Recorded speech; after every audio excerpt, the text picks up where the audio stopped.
Hi there. I don't know if Emily was able to tell you, but I had my agency.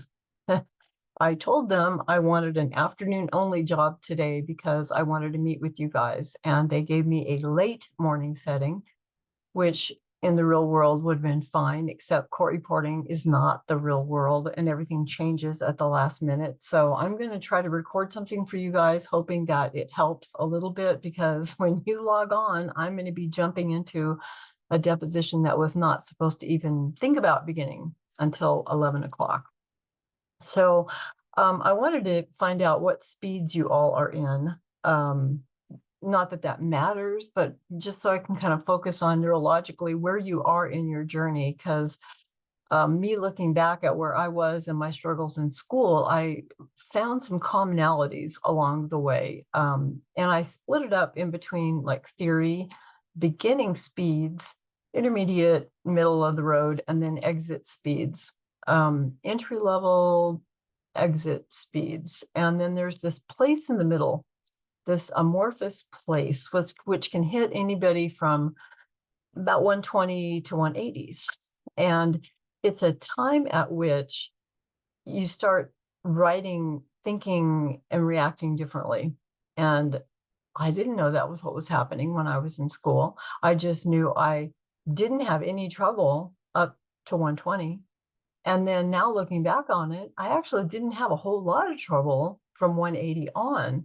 It was a different mindset, but I didn't have really a whole lot of trouble. But it was for me, it was 160 to 180 that just almost stalled me out. Now, I needed somebody at that point in my life to tell me that if I had accomplished getting into 160, I was done.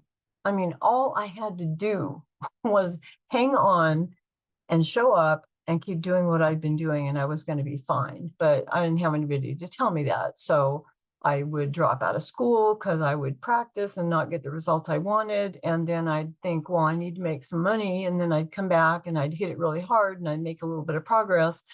And that was a pattern for me. Also telling myself that it was probably going to take me 48 months to get out of a 24-month program. It's because it's not a 24-month program. It's whatever program it is that you decide it's going to be. Oh, that hurt. It took me exactly 48 months to actually get out of school. Then it would take me another 18 months to actually pass the California test to become certified, sorry, and to start working. So I really am a firm believer at this point in my life in that you get more of what you focus on, and your brain will give you exactly what you tell it you believe. And so it's really important.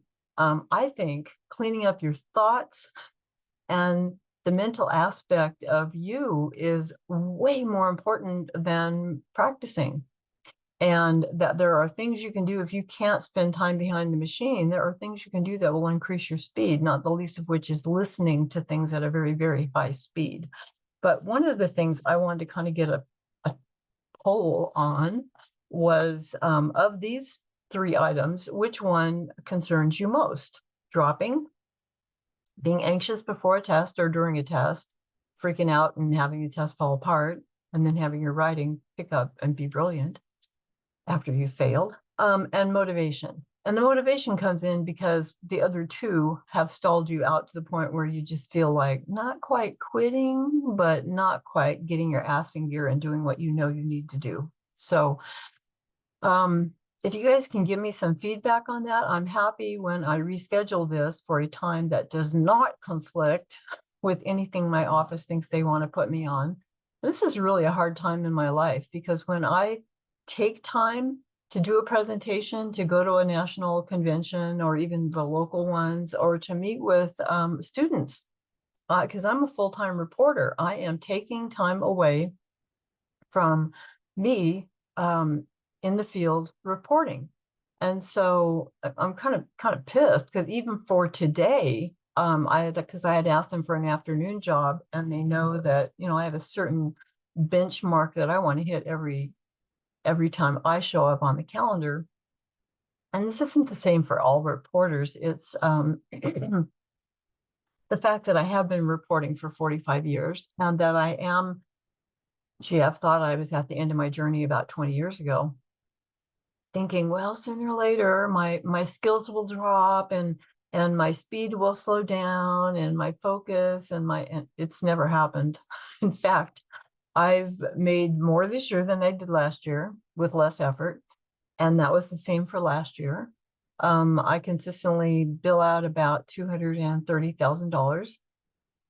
I think this year it's closer to 270, um, but there's a retirement element for me going on in there because I've been through a couple of divorces where my retirement was wiped out. And so I've had to start over. And I could do a whole seminar on how to start working and start saving for retirement without it being a painful experience. So that's something else for us to think about.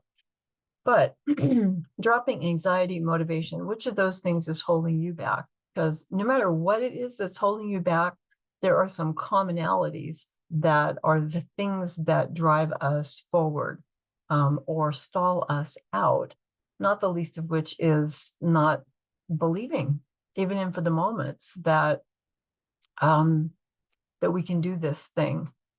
Something that's really strange about the way our brains work is that once you have, and we do it all the time, once you've declared a belief, then your subconscious part of your neurology actually clicks together to make your outer world appear congruent with what you believe.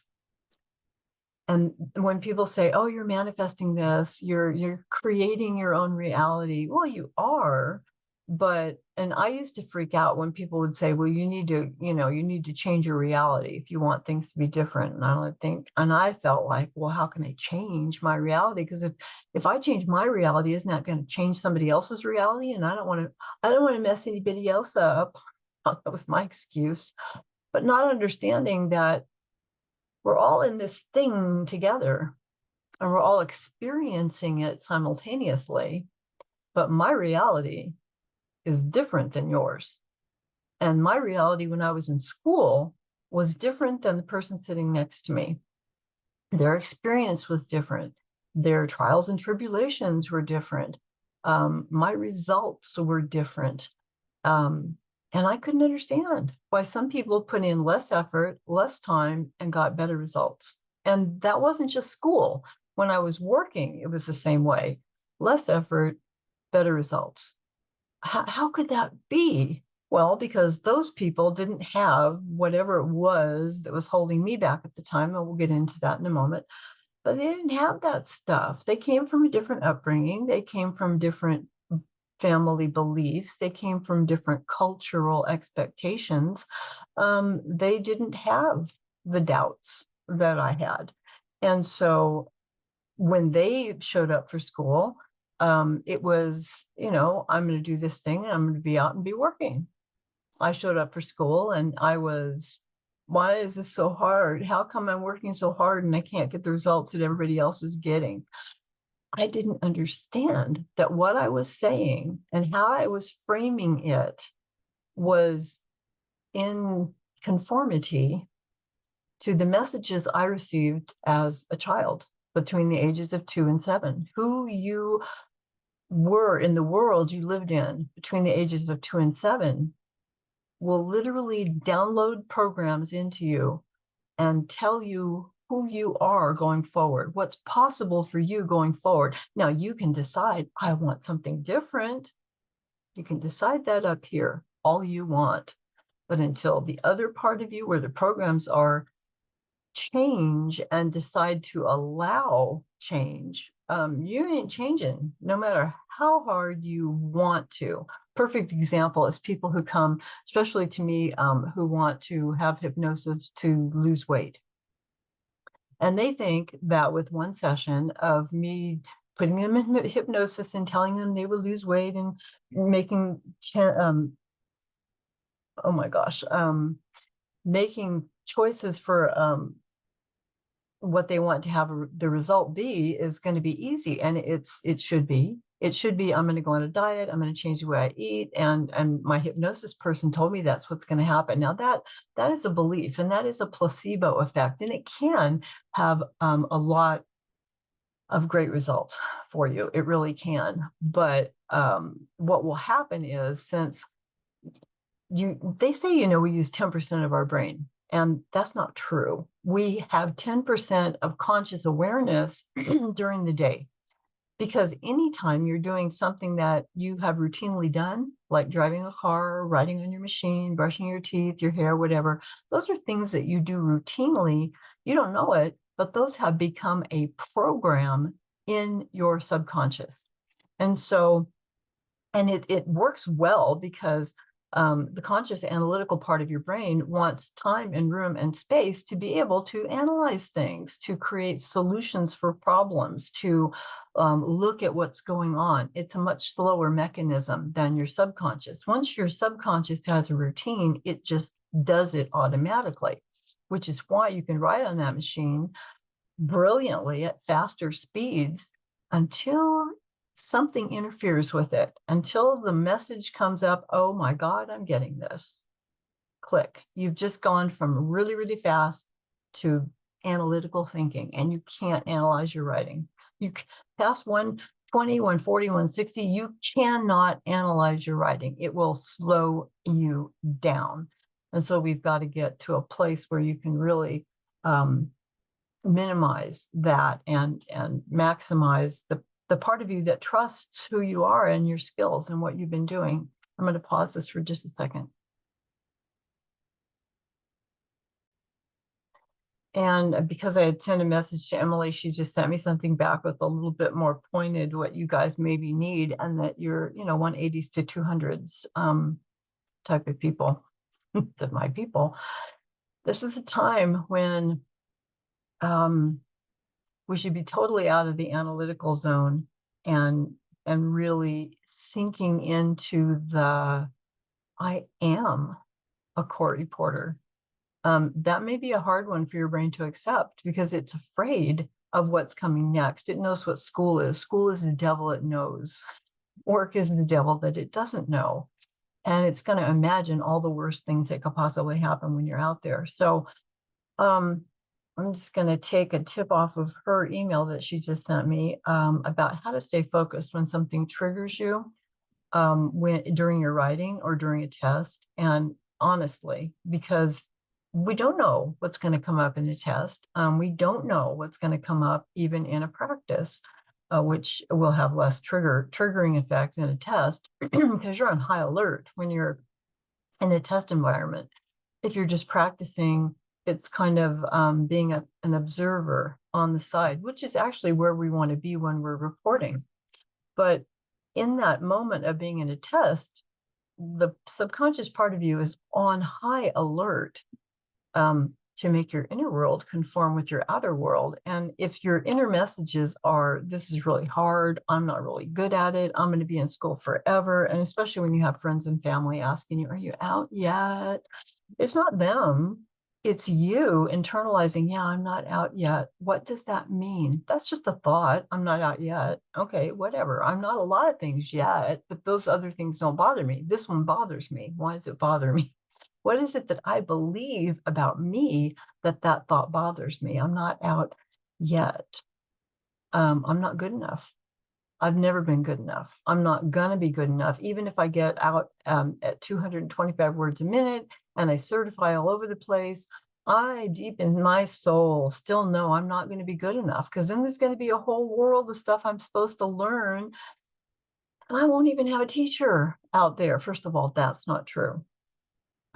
School tells you that, but it's not true. Everything that you need to learn from the moment you have your certificate and you're out in the world, you will absorb inherently. It will become a part of who you are by repetition. And you will learn that even the most masterful reporters, the biggest firms, the people who think the most of themselves, don't know everything either. And that's okay. We're all on a journey to get better at what we're doing, to find out more about who we are, and to become proficient and masterful at the things that we're doing. So let yourself take a deep breath and let that out. And as you do, notice that your brain calms down a little bit. Do it again. Take a deep breath and exhale. There's no special breathing. You'll hear all kinds of people having all kinds of different breath work. And breathing is just something you have to do every day. But if the breath going out is just a little bit slower than the breath coming in, that will slow your neurology down. It will calm your nervous system down. It won't make you write slower. It's actually going to make you write faster because you're going to be having all that stuff out of the way. And you're going to be able to hear faster. You can only write as fast as you can hear. And if you've got chatter going on in your brain, you're not going to hear things clearly as quickly as you could if you just showed up with a clean slate. How do you get a clean slate? Before a test, breathe in and exhale, all the way emptying your lungs. It tricks your brain. Breathe in. It tricks your brain. Breathe out into thinking that you're safe. Because guess what? You are. You are safe.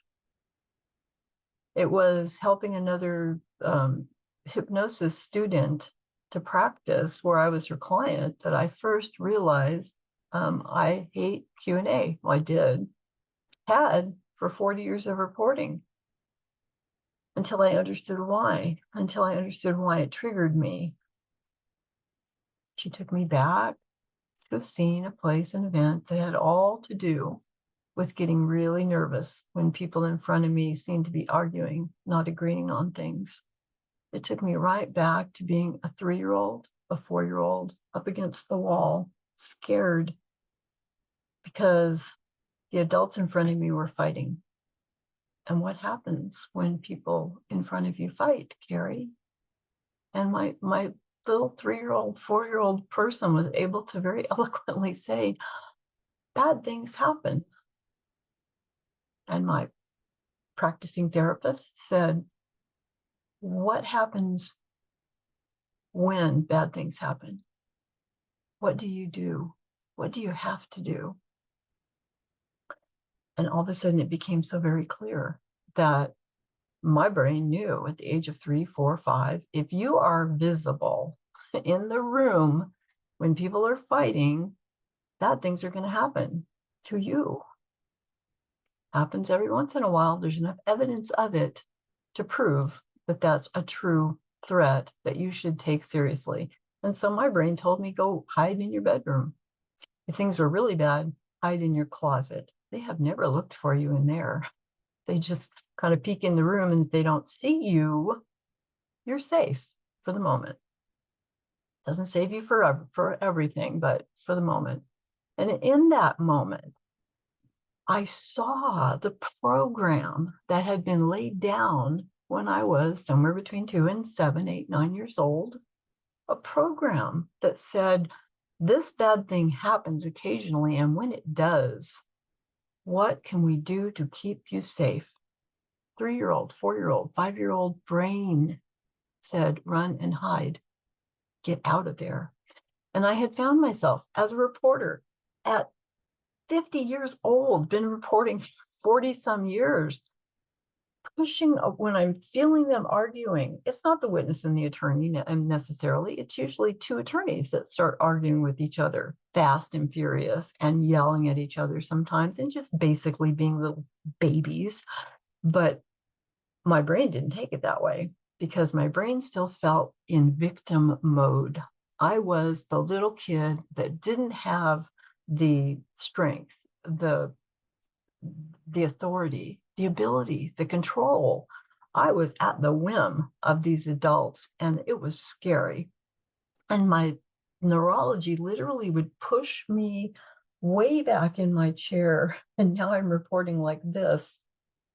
And that was the same thing my body would do when I was 4 years old. It would push me back against the wall so I could see what was happening in front of me and make a plan to get the hell out of there. Now, what do you do when you're a reporter and you feel scared and you feel under pressure and anxiety and there's people fighting in front of you? Well, what my practicing therapist told me, which was beautiful, was Carrie, now that you see the pattern, now that you see the program that got laid down that tried to keep you safe when you were 4 years old, do you need that program running now? Are you safe when you're reporting?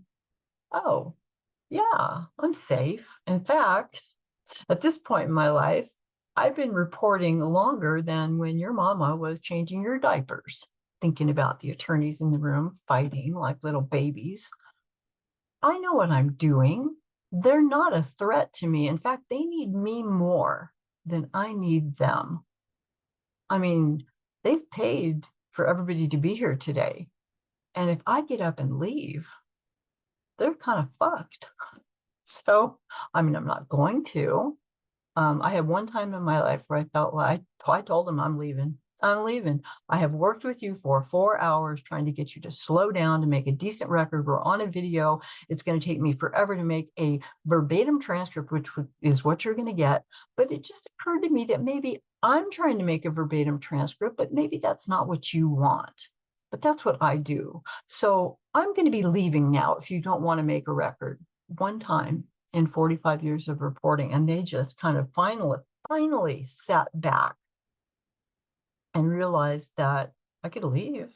I could. And what are they going to do? Try to find another reporter? I was on volume 4 of a deposition I'd never been on before, which told me in retrospect, there was volume 1 reporter who would not come back. There was volume 2 reporter who would not come back. There was volume 3 reporter that would not come back. And that was something else I told them at the break. There's a reason I'm your 4th reporter. And when I get done telling the agency how you're conducting yourselves, there's not going to be a 5th reporter. You can take it down by shorthand. You can record it if you want to and have somebody try to type it up. You guys are unbelievable. One time in 40 years. So I had to sit there and tell myself, I am safe. I grew up and I have coping skills and mechanisms and the wherewithal to keep me safe. So I don't have to worry about that. Okay. Oh, and yeah, I'm the guardian of the record. Oh my God. Not only do I not have to keep me safe, I'm the safe place in the room. I'm the one place in the room where I don't care. I don't care about, I mean, I care because I'm here because you're a human being, but I don't care about your case and I don't care about your case. It's fascinating to me. It's interesting that we would actually be suing each other over this nonsense, or it's fascinating that it took this lawsuit to get things. I mean, I'm kind of sitting back, just kind of watching the play unfold. Love that part about what we do. And we just write all the words down. We just got to grab all the words. Don't make me grabbing my words be more difficult than my job should be. That's on you, attorneys. And then I love it because my scopist always says, you know, they're getting the transcript they deserve. It's absolutely verbatim and too bad for them. Like, go ahead, call me on it. Tell me that's not how you talk, because I sat and listened to you for 8 hours and so did everybody else. And if I didn't punctuate it that way, if I didn't put in all those dashes, if it wasn't on paper like that, it wouldn't be verbatim. It wouldn't be how you spoke. So when I go into a job now, may I suggest when you go into a test, when you get ready to go into a job, you sit down ahead of time. Sometimes when I do everything almost all remote now, but when I was doing it in person, I literally would drive up to where I was going and I'd sit in the car for a few minutes before I went in and I would literally do deep breathing.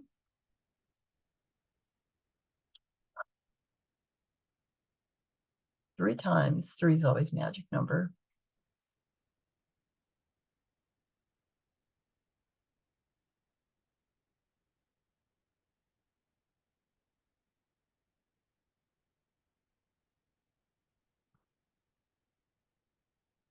I know what I'm doing today.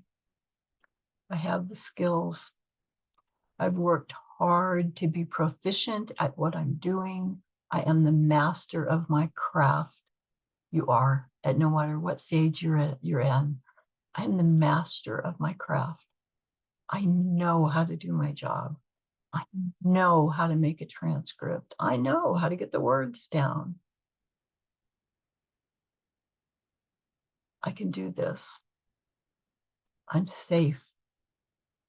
I'm just as safe as if I decided to go over to Starbucks instead of doing the job.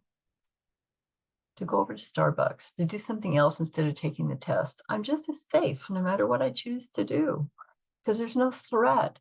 There's no real threat on the horizon. The threat is in your mind from before, where the program got laid down, and it still sees something as a threat. For some people, the threat is, oh my God, I'm going to fail and everybody's going to know I'm an idiot. Well, is that true? I don't know. They can have their own opinion of you. Frankly, it's not any of your business what their opinion is. But does you failing a test make you an idiot? No, no. It makes you, having been brave enough to take a test that you get information from when you finish. Where in the universe is 94% a fail? Well, court reporting school. We got to find a different word for it. I'm going to share with you what Rose Detloff shared with me and our group on Magic for Court Reporters. And if you're not a member, I highly suggest that you join our group, because we're kind of incredible over there. I'm putting up videos all the time. I'm sharing techniques and things that work for us. If you don't know how to find it, ask Emily. I'll try to leave her a link. And I don't admit everybody, because we don't want transcribers and we definitely don't want digitals. And I don't even know that we need like seasoned court reporters in there. Everybody has their own opinion, and this is my group. And I think we should try everything we can. And I don't think there's any hard and fast right and wrong about what we do and how we do it. So please come join us and learn some techniques and become a wonderful reporter that will then turn around and mentor other new reporters and students, because that is what we need out there. So in the car, deep breathing, I'm safe. I am the guardian of the record. They're counting on me in a most beautiful, loving, honorable way to protect the record, to capture the words, to be the neutral party in the room that everybody can trust. And that's who I am. And they pay me well for it. Love that. If this was easy, everybody be doing it. It wouldn't pay as much. So there's that. I can do this thing that's so incredible that most people don't, not only could they not do it, they don't even know what I'm doing. So I have chosen something to excel at, for which I will never get the accolades that I truly deserve. So those have to come from me. I am safe.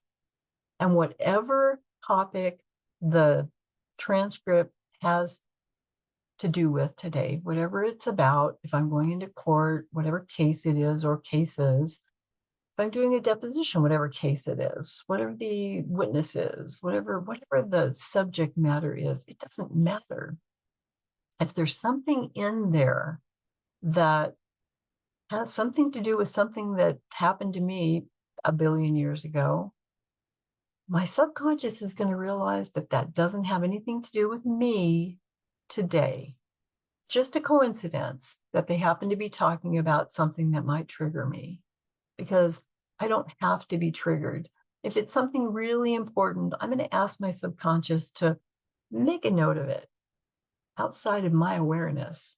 We'll deal with it later. If it's really important, you will bring it back up to me later.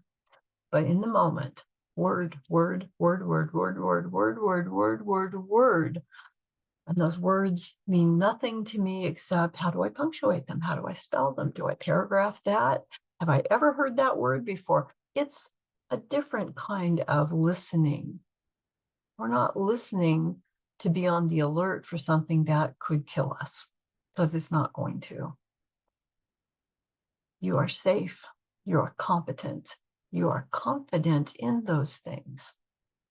This is your time to step up and do the thing that you've been practicing for so long, the thing that you do it in your sleep.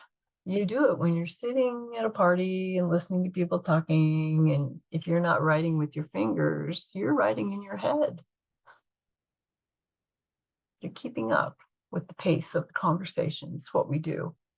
We watch television and we have the closed caption on and we watch, and we can tell the difference between a post-production editing transcript and a live reporter struggling for the words. And we honor them. That's a hard damn job. I don't want to do it. I've done closed captioning just enough to know that's not my thing. I've done CART just enough to know it's hard work. It's wonderful. It's heart fulfilling work, and it pays well, but it's not my thing. It's not my thing. It might be your thing. Everybody's different. Find out what your strengths are. Find out what your weaknesses are. Don't run away from your weaknesses. You know what my weakness is as a reporter, aside from that I still have a hard time saying no because I love the money and I need to make up my retirement at this point in my life, but I'm a terrible proofreader. Terrible, terrible, absolutely terrible.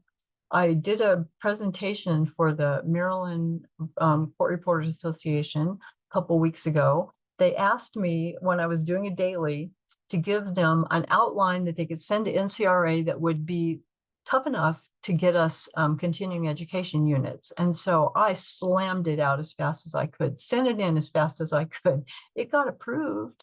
There were 3 major typos in that, and it was horrifically embarrassing to me when I realized that they used that for the presentation, for the bio and the presentation to everybody. It was like, oh dear God. Okay, so ladies and gentlemen, I'm Carrie Hewerdine, and I can't proofread worth shit, but I know that. And so I employ people who like and are good at doing that to help me make $230,000, $40,000, $50,000, $60,000, $70,000 a year, because I like to proofread. I'm not good at it. You don't have to be good at everything. The day that I realized that, if I wrote more conscientiously, I could make more money by sending it to a scopist. And my job now becomes to write the best way I possibly can, and have somebody else do the stuff that I'm frankly not as good at. But I'm really good at writing, finally. And I wasn't in school. I wasn't. I was a sloppy writer. I was fast and you couldn't read it. And when people would say, you need to slow down to carve them out, to get your accuracy down, my brain just couldn't grab that. It said, we're not fast enough and we got to be fast enough. And I can read through my garbage if I can get some garbage down.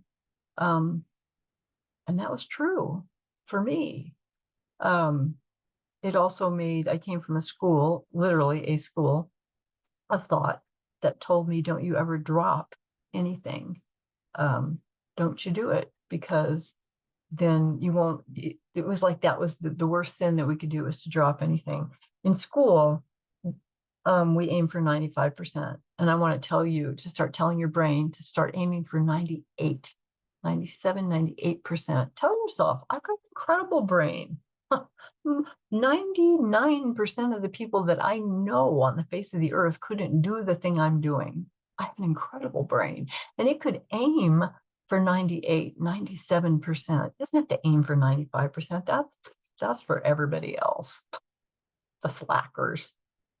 Aim high and know how many errors you can get on a test, and then tell your brain, oh, that's for everybody else. We can go way below that.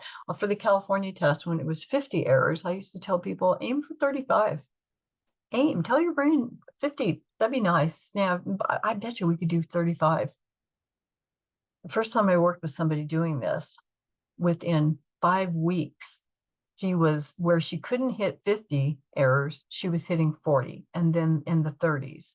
And when she took the California test, she said, I bet you I could do single-digit errors on a test, and I thought, oh dear God, Kristen, don't do that. Keep yourself safe and grounded. She passed the California CSR with 9 errors on a test that her peers failed significantly. She just focused down. She had ADD, she had OCD, she had LMNOP, we used to joke about. She just controlled it. She made it work for her. She grabbed that thing she thought was a deficit and turned it into a reporting superpower. Because regardless, I have ADHD too. I have ADD. I mean, it's hard to focus, except I know when I swear in a witness and I get going, that's money coming in. And the more focused I am, the better, the higher the result I get. And your brain will buy it. It'll come on board to give you what it thinks you believe. So I think the biggest takeaway today, because I'm going to have to jump on that other job, is to really ask yourself, what do I believe? What are of the 70,000 thoughts going through my head every day, what are the ones going through there that have to do with my ability to get out of school faster than anybody can imagine? What are the thoughts going through my head about what's coming next? What are the thoughts? Because sometimes they go by so fast, they're really hard to grab. And that's why meditating, which just means slow down for a moment, you're not behind your machine, just slow down for a moment. What are the words that you're hearing? You're not good enough. Why'd you pick this profession? Other people are better than you. Didn't you know that? You're just going to fail. You're really, really good at failing. I watch you taking tests all the time. You fail way more than you ever pass. Can't you see how bad you are? Can't you see how good you are at failing? You should just quit. Honest to God, that's what my brain told me when I was in 200s. I'm knocking on the door of success. And my brain is saying, you might as well quit. You really might as well quit. You're not very good at this. You're really good at failing. Oh, baby. That was something that was told to a little 4-year-old. You're never going to be as good as so-and-so. Get out of the way. Why are you always so needy? Just go occupy yourself. What's wrong with you? What's wrong with you? What's wrong with you? And you grow up thinking there must be something wrong with me. And everything in your visible world confirms it. I failed the test. See, there's something wrong with me. I can't get out as fast as other people. There's something wrong with me. I'm stuck. There's something wrong with me. I want you to take a deep breath. And as you let it go, I want you to hear the words, there is nothing wrong with you, except that you entertain the thought that there might be. There is nothing wrong. There is nothing that needs to be fixed. There is nothing that needs to be healed.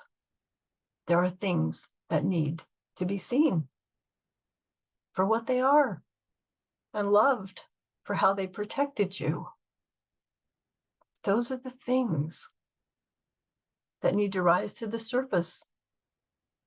Like a bottle of soda, they need to rise to the surface to pop, to be gone. So instead of fearing shaking up a bottle of soda and having it explode all over you, you just pop the top off and let the stuff rise to the surface one at a time and pop and be gone and be gone and be gone. You've had that stuff under pressure your whole life. You've had a lid on it your whole life. And all you got to do is let it go. One pop at a time, one thought at a time, one realization at a time, one new bit of knowledge at a time, one new awareness that you never had before. And one day, with persistence and consistency and loving yourself no matter what, you realize you gotta totally flat bottle of soda. I don't even think I need that anymore. Live your life to the highest standard that you can imagine. Yours. Rise to who you are. Rise to who you were always meant to be before the world got a hold of you and gave you ideas and notions that said you're not as good as somebody else. Because to coin a really professional phrase, that's bullshit. I love you guys. I got to go make some money, make some attorneys happy, capture a record. I will talk to you soon. Take care.